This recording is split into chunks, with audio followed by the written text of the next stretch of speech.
তো রিয়েলাইজেশন হয়েছে কিনা আপনার অপরাধ করছেন? আমরা তো ছিলাম বলতে স্যার, আমরা তো আপনার অপরাধ করছেন যে ছাত্রলীগ নির্যাতন নিপীড়ন করছে, আপনারা এগুলো ইন্ধন দিচ্ছেন, এগুলো নিয়ে স্যার আপনার অনুতপ্ত কিনা স্যার? তোমার কথাগুলো কেমন না আছে না? আপনি তুমিও তো আমাদের মধ্যে না, আমি আপনাদের মধ্যে ছিলাম, আমি আপনাদের বিরোধিতা করছি। না, আমি আপনার বিরোধিতা করছি। আপনি আমার জঙ্গি ট্যাগ দিয়েছিলেন ওই ইয়াতে রেস্টা বিল্ডিং, আপনি বলছিলেন আমি জঙ্গি। তুমি জঙ্গি? আপনি এটা বলছিলেন স্যার। না স্যার, বিশ্ববিদ্যালয় স্যার আপনাকে সাক্ষী রেখে ছাত্রলীগ নির্যাতন নিপীড়ন করছে, তখন আপনারা কিছুই বলেন না। এবং স্যার রিয়েলাইজেশন হলে তো ফাইন, আপনারা আমাদের সমাজের বিবেক, রিয়েলাইজেশন এটা হয় কিনা যে স্যার এটা অত্যাচার কোনো অন্যায় হইলে সেটা আপনাদের এই রিয়েলাইজেশন হয় কিনা স্যার? আমাদের বলা তো ওইটা তো বলো, প্রত্যেকটা মানুষের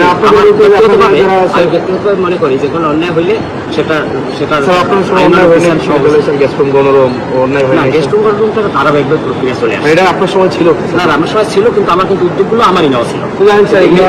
না না হাসনাত, এটাও তুমি হিসেবে নিয়ে আপনাদের লেখা পড়ার তারপরে কাজের মধ্যে এই জিনিসগুলো আসা উচিত, এটাও তো স্বীকার করবা যে পদক্ষেপগুলো সেগুলো কিন্তু আমি নিয়েছিলাম। এটাও আপনারা সবসময় কোন অর্থে সেটা ভিন্ন, কিন্তু শুরুটা কিন্তু আমি করেছিলাম। নির্যাতন নিপীড়ন তোমরা সহযোগিতা করছি না। না না, ডিনাই করাটা অন্য জিনিস, ডিনাই করাটা অপরাধ। এটা প্রক্টর স্যার ছিলেন, উনি বারবার ডিনাই করছেন।